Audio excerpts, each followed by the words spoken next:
Today's video is sponsored by BetterHelp.com, and I've been with them for a long time. BetterHelp is an online platform where we found that you can effectively communicate with your therapist.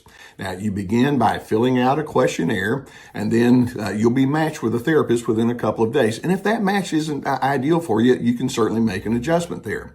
Now, you're going to be encouraged to journal, and also they have the availability for group therapy on a wide array of topics, and I really like that. So as the need exists, go ahead and take the necessary steps to get the help that you need. And just know that BetterHelp has a 4.5 rating on Trustpilot, so it indeed is a platform you can trust. There's a link below the video that will take you there.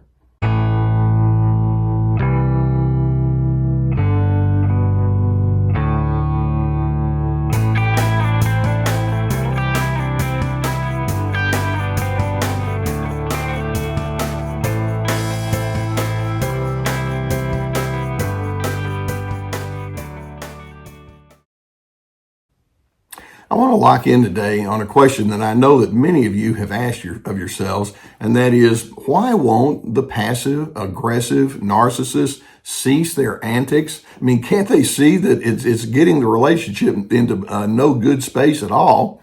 And their answer to that question is because it works.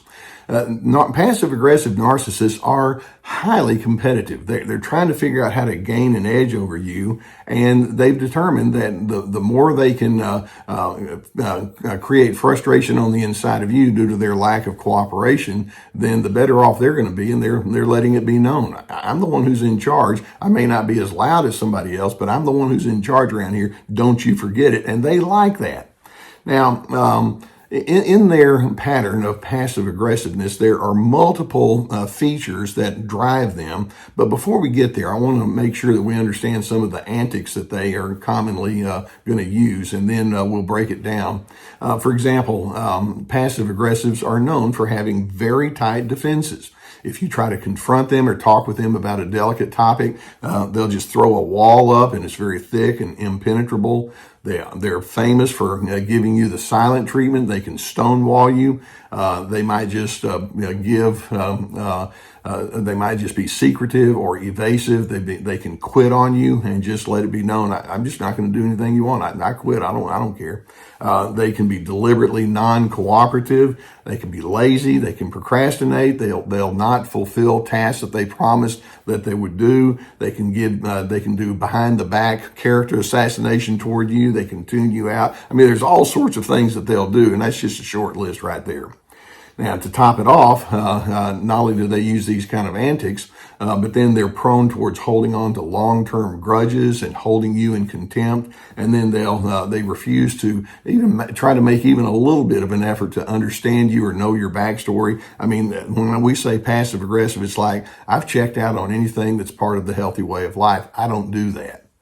Now, behind the scenes, there are three things that they're hoping that are drivers in the way that they behave toward you. And those three elements are fear, a need to be in control, and a need and a craving to punish you. Let's break that down.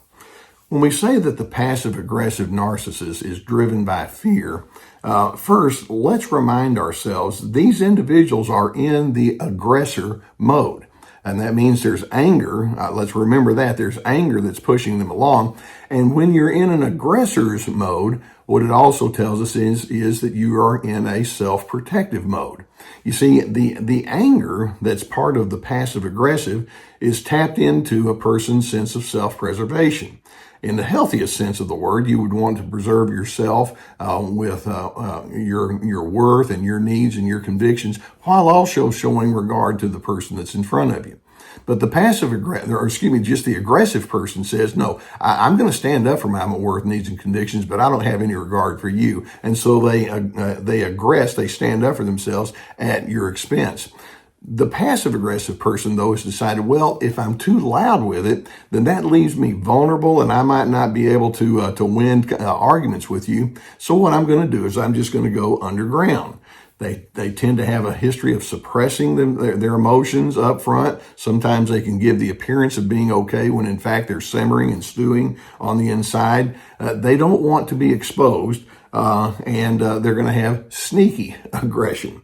And that allows them to have later on plausible denial. For example, if you come along and say, you're just being impossible, and they can just say, all I know is I was sitting here on the couch and I didn't say a word. It's, you're the problem, not me. And in their passiveness, what they're basically saying is, I trust nobody. Nobody's going to get through to me. Now, the second thing that drives them is their craving to be in control. Narcissists have indeed concluded it's a winner versus loser game out there, and I have to figure out the way to be on the winning scene. And so they thought to themselves, well, let's see, I can out-debate you when you and I differ, but then that goes back to them exposing themselves. So they've decided, no, what I'm going to do is I'm going to out-stubborn you. And they master that, and they become quite skilled at that, and it's highly effective because they see that the more stubborn they are and more closed they are, it creates tension and frustration in you. And then if you come back at them with that tension, they can just point the finger at you and say, see, you're just so impossible. How am I supposed to engage with somebody as out of sorts with you? And so it's a game that they're playing. It's a gotcha. And it's their way of saying, nobody tells me what to do. I'm in total command here. Don't you forget it. And then, in addition, passive aggressives are intent on punishing you. You see, they see your differentn't as rejection. Even though you just say, well, I don't think the same as you, or I have priorities that we need to blend with because we're not on the same page. It's like, oh, so you're rejecting me, huh? And so they want to establish the fact that nobody's going to mess with me. And in their passivity and in their hard stubbornness, they actually feel a surge of power. It's like, ooh, I like the way this makes me feel. And then I like watching you unravel because of that. They're highly judgmental, and so they think, I'm better, you're a loser, and I'm going to make you understand that you are indeed worthy of disdain. And so they'll hold you in low regard like that. Now, basically, the longer a person goes and is just stuck in that passive-aggressive pattern, they're illustrating, I've given up. I've given up on any kind of appreciation for mutual regard. As far as I'm concerned, it doesn't exist. And that being the case, they show you that they don't really see life as being an opportunity for growth or expansion or extending of themselves toward other individuals. Instead, they see life as one big, long exercise in futility. Darkness has taken over their way of viewing you and people and relationships in general. And so they've decided the less I reveal of myself and the more I can create friction in you, then somehow that's my safety zone and it makes them feel good. And they'll continue in their antics. Even when or knowing that it's going to create futility in you, and even when it results in them having a lot of losing episodes along the way. For example, some of them are underachievers, or some of them just don't have healthy relationships. They have one failure after another and all of that, and yet they rationalize, but I'm still winning because look at you. So that's what I mean when I say it's the ultimate frustration, and they always win if that's what you want to call winning. The mantra of a passive aggressive narcissist would be, I don't care. Or actually, if they were more honest, it would be, I can't afford to care. Because they think if I show care and compassion, that leaves me vulnerable, and I am not about to do that. That's the fear factor. So when you're on the receiving end of a passive-aggressive narcissist's antics, you can conclude, rightly so, this is cruel. I'm being manipulated to the max, and nothing good is going to come from this, so you can fall into the trap of pleading your case. Come on, we can do better than this. Why do you have to be so stubborn? Why aren't you talking to me? And you told me you were going to do this and you didn't. What's going on with you? And when you go into that kind of space, the narcissist is over there thinking, I feel so strong right now. Look at you. I'm the cause for you to unravel like this. Man, I have power. I have dominance in this moment. And it's sick the way they think.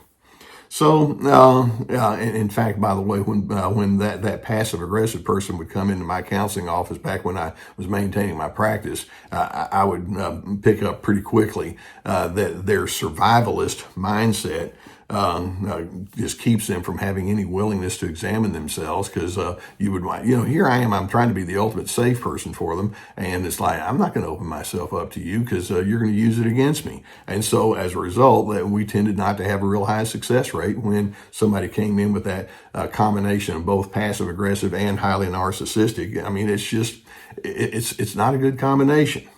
So this leaves you with a realization. And that is, if I continue in a relationship with that passive aggressive narcissist, we're going to have a lot of loneliness. And when I say loneliness, what I mean is a lack of understanding, major gaps in our engagement with one another. There's going to be a feeling of emptiness, and you'll need to go ahead and factor that in. It's pretty sad to say. And then you'll need to ask the question, well, how much am I willing to invest in a relationship with somebody who has this fear and control and punishment attitude driving them? I can't have much more than a functional relationship at best with that individual. And probably you're going to need to look elsewhere for your affirmation or your connections, because the passive aggressive, by definition, it's like, no, I'm way too tight to go into that space with you. And it's very sad. Remember, I've mentioned to you before, narcissism is the absence of love. And when we say it's the absence of love, we can double it when we say, yeah, and when a person comes through with a lot of passive aggressiveness, then that potential for love is pretty close to nil. And that's a very sad thing to say. Nonetheless, there it is. Now, I hope that videos like this can give you some awareness of what you're dealing with. As you watch these videos, feel free to hit that subscribe button. We're going to keep more videos coming your direction. I genuinely appreciate you allowing me to be on your journey with you. Now, I have my sponsors, and one of them, of course, is BetterHelp. You picked up on that at the very beginning of the video. If you have a need for therapy, please address that by investing in yourself. We have that link below. Also, on my website, we have access to my videos, my courses, which are consist of at least 25 teaching videos per course, and each video has instructions and handouts and guided questions. Also, we have on my website my webinars, which are 90-minute PowerPoint presentations. So the whole thing is designed to help you think and work through your own issues separately from what we have here, along with my articles, my books. So we have lots of resources there on the website.